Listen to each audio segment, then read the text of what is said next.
heureuse de vous retrouver, chers internautes de l'Œil d'Abras TV. Bonjour et bienvenue à cette grande édition d'actualité. À présent, voici les titres dominants de ce journal. Politique, l'opposition a finalement signé le rapport du dialogue.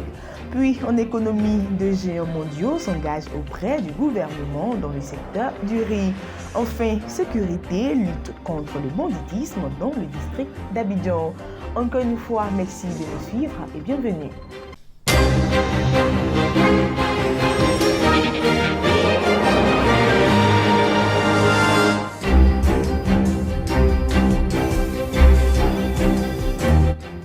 Comme annoncé au sommaire en politique, l'opposition a finalement signé le rapport du dialogue.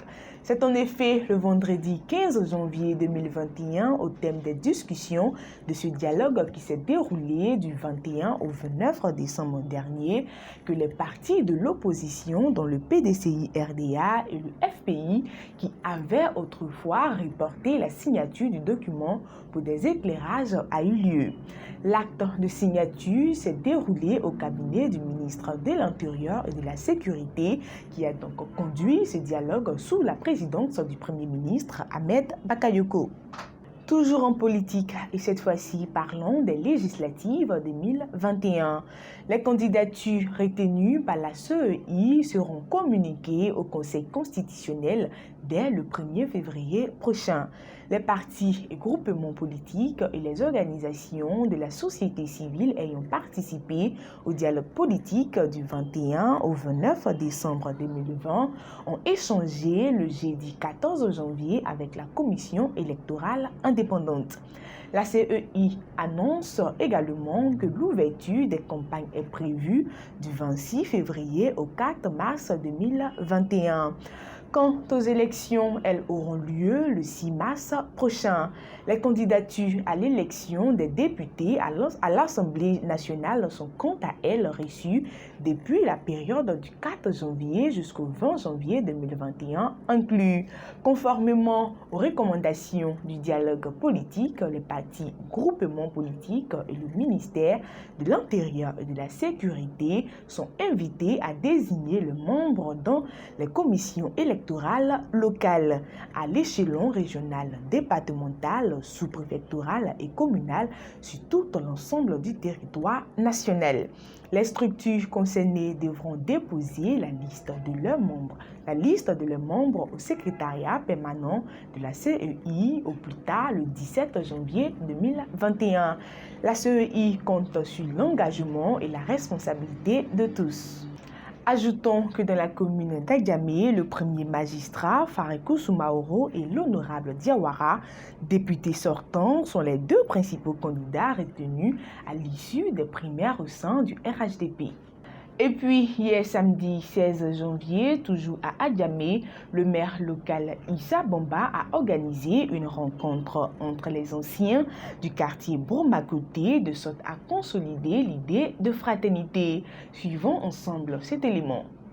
L'association Djigisene d'Adjamé Bromakoté, en abrégé DSAB, a organisé une réunion pour créer un environnement favorisant le bien-être des personnes âgées du quartier Bromakoté. Un bien-être tant collectif qu'individuel, afin non seulement de les permettre de ne pas être isolés, mais aussi de vivre agréablement et de s'épanouir au mieux de leur potentiel à travers une vie sociale plus riche est possible. C'était le samedi 16 janvier 2020. Nous avons écouté M. Bamba Issa, président de l'association mais locale de la commune d'Adjamé. Écoutons-le. Évidemment, dans le quartier, il y a ceux qui sont venus après et il y a ceux qui sont nés dans le quartier. Nous sommes les premiers enfants du quartier, les premiers qui sont nés ici, dans le quartier. Donc, nous avons une association qui était une association informelle. On se retrouvait comme ça tout le temps, ce qui est normal. Mais maintenant, on a voulu formaliser notre association. Un repas pour terminer cette réunion, puis des prières en l'endroit de l'association. Cap maintenant sur les informations liées à la sécurité avec la lutte contre le grand banditisme. Dans le cadre de la lutte contre le banditisme, la police nationale a lancé ce vendredi l'opération Coup de poing. La dite opération qui vise à ramener la quiétude dans le district d'Abidjan en proie à de nombreux braquages sera menée par sa brigade de recherche et d'intervention BRI, une unité spéciale de la police criminelle. La BRI est dirigée par le commissaire Yao et elle aura pour mission de lutter contre le grand banditisme en mettant hors d'état de nuire les criminels et bandits de grand chemin, informe-t-on. Des soldats ivoiriens tués au Mali, l'ONU condamne. En effet, ce sont 4 soldats ivoiriens du contingent onusien de la MINUSMA au Mali qui ont perdu la vie les mercredis 13 et jeudi 14 janvier lors des attaques perpétrées par des djihadistes contre leur convoi sur l'axe Douanza et Tombouctou. Il s'agit du chef Bakayoko Adamon du 3e bataillon d'infanterie, du sergent Armand Gueigui du 1er bataillon d'infanterie, du sergent-chef Doumbia Yakuba de l'armée de terre et du caporal Mustapha Bomba des forces spéciales. Le secrétaire général de l'ONU, M. Antonio Guterres, à travers son porte-parole Stéphane Dujarric, condamne fermement cette attaque perpétrée par des éléments armés non identifiés. Il présente alors ses plus sincères condoléances aux familles endeuillées, ainsi qu'au peuple et au gouvernement ivoirien et souhaite un prompt et complet rétablissement aux casques bleus blessés. En économie, précisément dans le secteur du riz, 2 géants mondiaux s'engagent auprès du gouvernement. Un accord tripartite a été signé le vendredi 15 janvier dernier à Abidjan entre le ministère de la Promotion de la Riziculture, Wara Côte d'Ivoire SA et Bayer Yes Central Africa SA dans le cadre de l'opérationnalisation de la stratégie nationale de développement de la riziculture.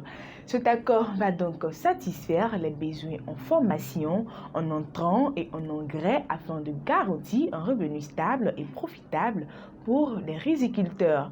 Également valoriser le riz produit en Côte d'Ivoire auprès des consommateurs, mais aussi approvisionner en riz les pays de la sous-région. Fermons ce chapitre d'actualité avec un mot de sport. Dao Gabala et Martin Bléou à la direction du comité de normalisation de la FIF. La décision est enfin sortie du côté de la maison de verre de Treichville. Les émissaires de la FIFA ont désigné Mme Dao Gabala, par ailleurs sénatrice, et l'ancien ministre de la Sécurité, Martin Bléou, pour diriger le comité de normalisation CONOR de la Fédération ivoirienne de football. Ils seront épaulés dans les tâches au plan juridique par M. Simon Abbé. Le CONOR aura pour mission principale de gérer les affaires courantes de la FIF, mettre à plat les tests, c'est-à-dire règlement, statut de code électoral de la FIF afin d'y corriger les contradictions et dysfonctionnements relevés par la commission d'enquête conjointe FIFA-CAF et d'organiser l'élection du nouveau comité exécutif. Le comité de normalisation n'aura pas à charge la gestion des projets de développement. L'édit comité met donc officiellement fin au mandat de feu Augustin Sidi Diallo et son bureau. Sur ce, c'est la fin de ce journal. Merci de l'avoir suivi. Portez-vous bien et restez connectés sur l'œil d'Abras TV.